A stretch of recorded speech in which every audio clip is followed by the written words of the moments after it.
جو لوگ اللہ پر ایمان لائیں، کہیں کہ ہمارا رب اللہ ہے، پھر اس پر جم جائیں، ان پر فرشتوں کا نزول ہوتا ہے۔ نہ کوئی غم کرو نہ خوف، خوشیاں مناؤ جنت کی جس کا تم سے وعدہ کیا گیا تھا۔ اللہ کی ربوبیت پر اطمینان جب انسان کو ہو جاتا، میرا رب اللہ ہے، ربی اللہ، انسان کے لیے نہ کوئی کھٹکا، نہ کوئی خطرہ، نہ کوئی خوف، نہ کوئی حزن۔ جو کچھ ہو رہا ہے کس کے اذن سے ہو رہا ہے؟ اللہ کے اذن سے۔ اللہ کے اذن کے بغیر پتہ تک نہیں ہلتا۔ یہ کوئی اندھا بہرا مادہ نہیں ہے جس سے مجھے کوئی خوف ہو۔ اندھا بھینسا چلا آ رہا ہو، اس سے تو ڈرنے کا ہر انسان کو ڈرنا چاہیے، نہ معلوم کس کو ٹکر مار دے۔ لیکن نہیں، اس کائنات کو چلانے والا ایک سمیع و بصیر خدا ہے، وہ جو میرا دوست ہے، میرا ولی ہے۔ اللہ ولی الذین آمنوا یخرجہم من الظلمات الی النور۔ اللہ اہل ایمان کا ولی ہے، ساتھی ہے، پشت پناہ ہے، مددگار ہے، حمایتی ہے۔ بتائیے جسے یقین ہو جائے کہ اللہ میرا مددگار، اللہ میرا محافظ، اللہ میرا پشت پناہ، اللہ میرا حمایتی، اس کے لیے کوئی خوف ہوگا؟ اس سے کوئی ڈر ہوگا؟ میں مثال دیا کرتا ہوں ایک بہت سادہ، پنجاب کے دیہات کی۔ تو بڑا چودھری ہے اور کوئی غریب کسان ہے۔ اس غریب کسان کے جانوروں کو ہر وقت اندیشہ ہوگا چوری کا، کوئی میری بھینس کھول کر نہ لے جائے، کوئی میرا بیل کھول کر نہ لے جائے۔ لیکن جس کے بارے میں یہ سب کو معلوم ہو کہ وہ جو بڑا چودھری ہے وہ اس کا دوست ہے، اس کی بچیا کو کوئی خوف ہوگا؟ اس کی بھینس پر کوئی ہاتھ ڈالے گا؟ اسے کوئی اندیشہ ہوگا؟ نہیں۔ کیوں؟ کہ وہ بڑا چودھری، بڑا اس کا یہاں کا سردار، جاگیردار، سب کو معلوم ہے وہ میرا دوست ہے، کوئی میرے خلاف اقدام نہیں کر سکتا۔ اس دنیا میں یہ چھوٹی سی بات اگر آپ کے دلی اطمینان اور سکون کا باعث بن سکتی ہے تو ذرا تصور کیجئے۔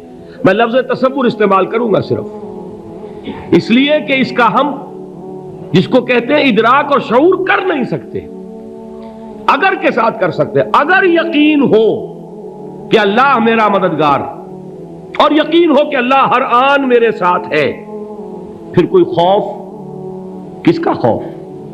کوئی شے اللہ سے بالاتر ہے؟ کوئی قوت اس سے زیادہ طاقتور ہے؟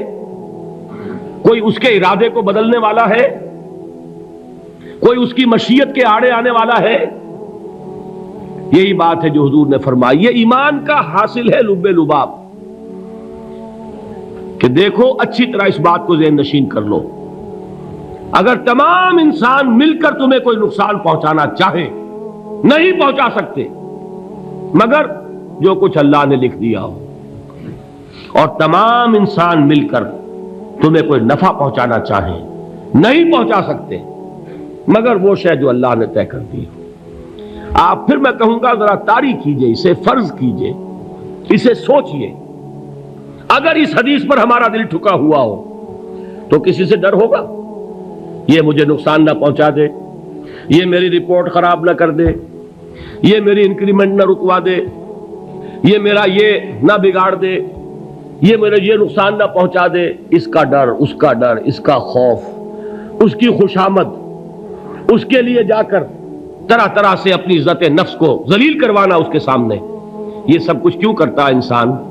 جب سمجھتا ہے کہ اس کے ہاتھ میں میرا کوئی نفع ہے، اس کے ہاتھ میں میرے لیے کوئی ضرر ہے، یہ مجھے کوئی گزن پہنچا سکتا ہے، یہ مجھے کوئی نقصان پہنچا سکتا ہے، یہ میرا کوئی کام بنا سکتا ہے، یہ میری کوئی ضرورت پوری کر سکتا ہے، اسی کا نام شرک ہے۔ جہاں آپ نے یہ سمجھا کہ غیر اللہ کے اندر کوئی طاقت موجود ہے، وہی شرک ہے۔ بتوں سے تجھ کو امیدیں، خدا سے نومیدی، مجھے بتا تو صحیح اور کافری کیا ہے؟ شرک تو یہ ہے۔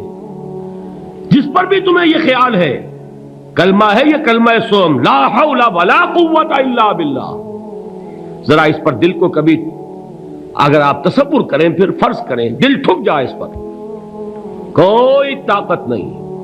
یہی بات تھی جو شیخ عبد القادر جیلانی رحمۃ اللہ علیہ نے اپنی وصیت میں اپنے بچے سے کہی. 11ویں دینے والے ہیں، لیکن حضرت شیخ عبد القادر جیلانی کی وصیت اور تعلیمات کو کتنے لوگ ہیں کہ جانتے ہو؟ یہ جن مقامات تک پہنچے ہیں وہ کس چیز کی بدولت پہنچے؟ انہوں نے جو پیغام دیا وہ کیا تھا؟ اے میرے بچے، جس طریقے سے قرآن مجید میں حضرت لقمان کی نصیحتیں جو ہے نقل کر دی گئی ہیں، میں یہ عرض کروں گا بالفرض اگر قرآن حضرت عبد القادر جیلانی کے بعد نازل ہوا ہوتا تو شیخ عبد القادر کی یہ نصیحتیں بھی قرآن میں درج ہوتی. اتنی اونچی نصیحتیں ہیں. اے میرے بچے، اس حقیقت کو ذہن نشین کر لے، لا فاعل فی الحقیقت ولا مؤثر الا اللہ. اس کائنات میں نہ کوئی فاعل حقیقی ہے نہ مؤثر حقیقی ہے سوائے اللہ کے. کسی شے میں کوئی تاثیر نہیں اگر اللہ نہ چاہے. آگ جلا نہیں سکتی اگر اللہ نہ چاہے. پانی ڈبو نہیں سکتا اگر اللہ نہ چاہے. زہر ہلاک نہیں کر سکتا اگر اللہ نہ چاہے. کوئی چیز فائدہ نہیں پہنچا سکتی اگر اللہ نہ چاہے. تو در در پہ کیوں سر جھکاتے ہو؟ در در پر کیوں جبیں سائی کرتے ہو؟ سب کے سامنے کیوں ہاتھ پھیلاتے ہو؟ ایک اللہ سے مانگو. ایک اللہ کے سامنے زمین پر اپنی جبین رکھو. لا فاعل فی الحقیقت ولا مؤثر الا اللہ. نظر آتا ہے ہمیں کہ پانی پیاس بجھا دیتا ہے. پیاس بجھانے کی صلاحیت پانی میں نہیں ہے، اللہ کے اذن سے. کھانا بھوک مٹا دیتا ہے. بھوک مٹانے کی صلاحیت کھانے میں نہیں ہے، اذن رب میں ہے. دیکھیے یہی یقین تھا. حضرت موسیٰ علیہ السلام کا واقعہ یاد کیجئے. سامنے سمندر آ گیا ہے، قوم دیکھتی ہے پیچھے کہ گرد و غبار کا طوفان ہے.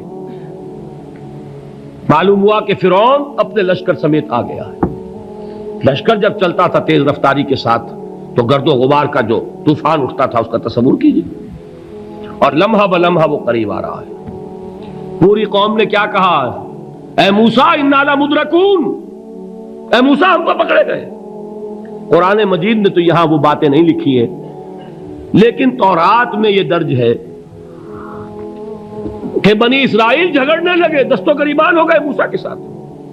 موسیٰ ہمیں یہاں مروایا لا کر، اس سے تو ہم ہی بہتر.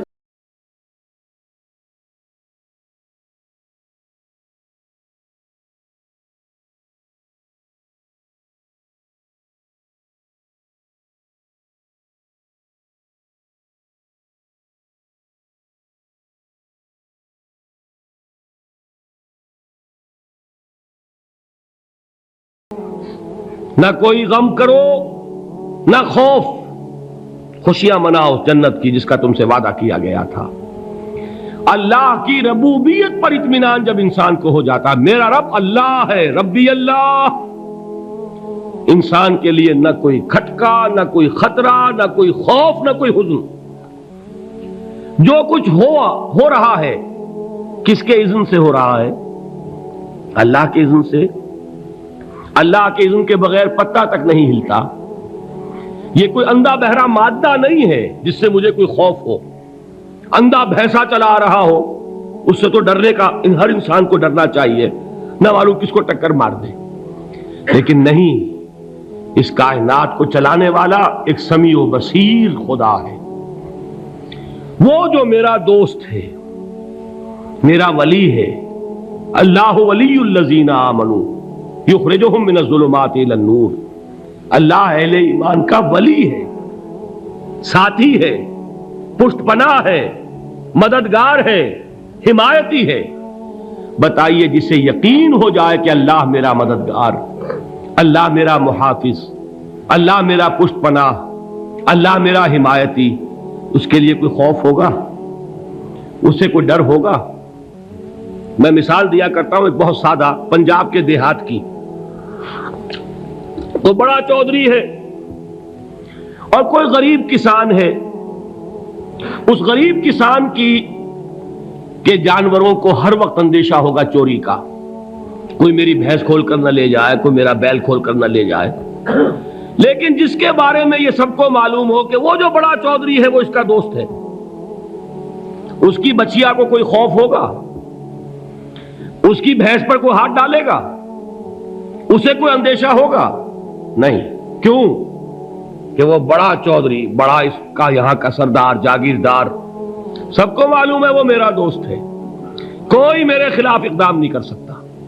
اس دنیا میں یہ چھوٹی سی بات اگر آپ کے دلی اطمینان اور سکون کا باعث بن سکتی ہے تو ذرا تصور کیجئے۔ میں لفظ تصور استعمال کروں گا صرف اس لیے کہ اس کا ہم جس کو کہتے ہیں ادراک اور شعور کر نہیں سکتے، اگر کے ساتھ کر سکتے۔ اگر یقین ہو کہ اللہ میرا مددگار اور یقین ہو کہ اللہ ہر آن میرے ساتھ ہے، پھر کوئی خوف، کس کا خوف؟ کوئی شے اللہ سے بالا تر ہے؟ کوئی قوت اس سے زیادہ طاقتور ہے؟ کوئی اس کے ارادے کو بدلنے والا ہے؟ کوئی اس کی مشیت کے آڑے آنے والا ہے؟ یہی بات ہے جو حضور نے فرمائی، یہ ایمان کا حاصل ہے لب لباب،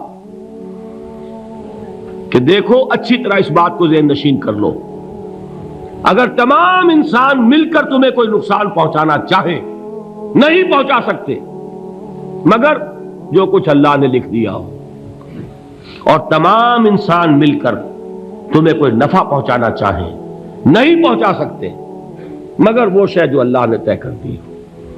آپ پھر میں کہوں گا ذرا طاری کیجئے، اسے فرض کیجئے، اسے سوچئے، اگر اس حدیث پر ہمارا دل ٹھکا ہوا ہو تو کسی سے ڈر ہوگا؟ یہ مجھے نقصان نہ پہنچا دے، یہ میری رپورٹ خراب نہ کر دے، یہ میری انکریمنٹ نہ رکوا دے، یہ میرا یہ نہ بگاڑ دے، یہ میرا یہ نقصان نہ پہنچا دے۔ اس کا ڈر، اس کا ڈر، اس کا خوف، اس کی خوشامد، اس کے لیے جا کر طرح طرح سے اپنی عزت نفس کو ذلیل کروانا اس کے سامنے، یہ سب کچھ کیوں کرتا ہے انسان؟ جب سمجھتا ہے کہ اس کے ہاتھ میں میرا کوئی نفع ہے، اس کے ہاتھ میں میرے لیے کوئی ضرر ہے، یہ مجھے کوئی گزن پہنچا سکتا ہے، یہ مجھے کوئی نقصان پہنچا سکتا ہے، یہ میرا کوئی کام بنا سکتا ہے، یہ میری کوئی ضرورت پوری کر سکتا ہے، اسی کا نام شرک ہے۔ جہاں آپ نے یہ سمجھا کہ غیر اللہ کے اندر کوئی طاقت موجود ہے، وہی شرک ہے۔ بتوں سے تجھ کو امیدیں، خدا سے نومیدی، مجھے بتا تو صحیح اور کافری کیا ہے؟ شرک تو یہ ہے۔ جس پر بھی تمہیں یہ خیال ہے، کلمہ ہے یہ کلمہ سوم، لا حول ولا قوت الا باللہ، ذرا اس پر دل کو کبھی اگر آپ تصور کریں، پھر فرض کریں، دل ٹھک جائے اس پر، کوئی طاقت نہیں۔ یہی بات تھی جو شیخ عبد القادر جیلانی رحمت اللہ علیہ نے اپنی وصیت میں اپنے بچے سے کہی۔ 11ویں دینے والے ہیں، لیکن حضرت شیخ عبد القادر جیلانی کی وصیت اور تعلیمات کو کتنے لوگ ہیں کہ جانتے ہو؟ یہ جن مقامات تک پہنچے ہیں وہ کس چیز کی بدولت پہنچے؟ انہوں نے جو پیغام دیا وہ کیا تھا؟ اے میرے بچے، جس طریقے سے قرآن مجید میں حضرت لقمان کی نصیحتیں جو ہے نقل کر دی گئی ہیں، میں یہ عرض کروں گا بالفرض اگر قرآن حضرت عبد القادر جیلانی کے بعد نازل ہوا ہوتا تو شیخ عبد القادر کی یہ نصیحتیں بھی قرآن میں درج ہوتی۔ اتنی اونچی نصیحتیں ہیں۔ اے میرے بچے، اس حقیقت کو ذہن نشین کر لے، لا فاعل فی الحقیقت ولا مؤثر الا اللہ، اس کائنات میں نہ کوئی فاعل حقیقی ہے نہ مؤثر حقیقی ہے سوائے اللہ کے۔ کسی شے میں کوئی تاثیر نہیں اگر اللہ نہ چاہے، آگ جلا نہیں سکتی اگر اللہ نہ چاہے، پانی ڈبو نہیں سکتا اگر اللہ نہ چاہے، زہر ہلاک نہیں کر سکتا اگر اللہ نہ چاہے، کوئی چیز فائدہ نہیں پہنچا سکتی اگر اللہ نہ چاہے۔ تو در در پہ کیوں سر جھکاتے ہو؟ در در پر کیوں جبیں سائی کرتے ہو؟ سب کے سامنے کیوں ہاتھ پھیلاتے ہو؟ ایک اللہ سے مانگو، ایک اللہ کے سامنے زبین پر اپنی جبین رکھو، لا فاعل فی الحقیقت ولا مؤثر الا اللہ۔ نظر آتا ہے ہمیں کہ پانی پیاس بجھا دیتا ہے، پیاس بجھانے کی صلاحیت پانی میں نہیں ہے، اللہ کے اذن سے۔ کھانا بھوک مٹا دیتا ہے، بھوک مٹانے کی صلاحیت کھانے میں نہیں ہے، اذن رب میں ہے۔ دیکھیے یہی یقین تھا۔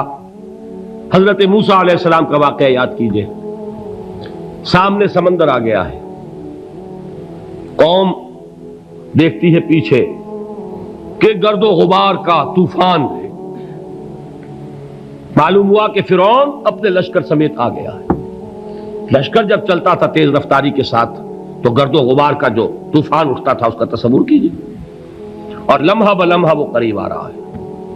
پوری قوم نے کیا کہا؟ اے موسیٰ انا لمدرکون، اے موسیٰ ہم کو پکڑے گئے. قرآن مجید نے تو یہاں وہ باتیں نہیں لکھی ہیں، لیکن تورات میں یہ درج ہے کہ بنی اسرائیل جھگڑنے لگے، دست و گریبان ہو گئے موسیٰ کے ساتھ. موسیٰ ہمیں یہاں مروایا لا کر، اس سے تو ہم ہی بہتر تھے. وہاں کھانے کو ملتا تھا، زندگی تو تھی، بیگار ہم کر رہے تھے، موت تو نہیں تھی. اب جو کچھ ہوگا اس کا تصور کرو، جس طریقے سے ہمارے ٹکڑے اڑائے جائیں گے. تو لڑ رہے ہیں حضرت موسیٰ علیہ السلام سے. یہ تورات کی تفصیل ہے. قرآن میں صرف اتنا آیا ہے، پریشان ہو کر انہوں نے کہا انا لمدرکون، موسیٰ ہم تو پکڑے گئے. اس وقت موسیٰ کا جواب کیا ہے؟ کلا ان معی ربی سیہدین، نہیں، میرے ساتھ میرا رب ہے، وہ راستہ دے گا. بتائیے کہاں راستہ نظر آ رہا ہے؟ یہ ہے ایمان بالغیب. راستہ نظر نہ آئے تب اللہ پر یقین ایمان ہے. جیب میں پیسے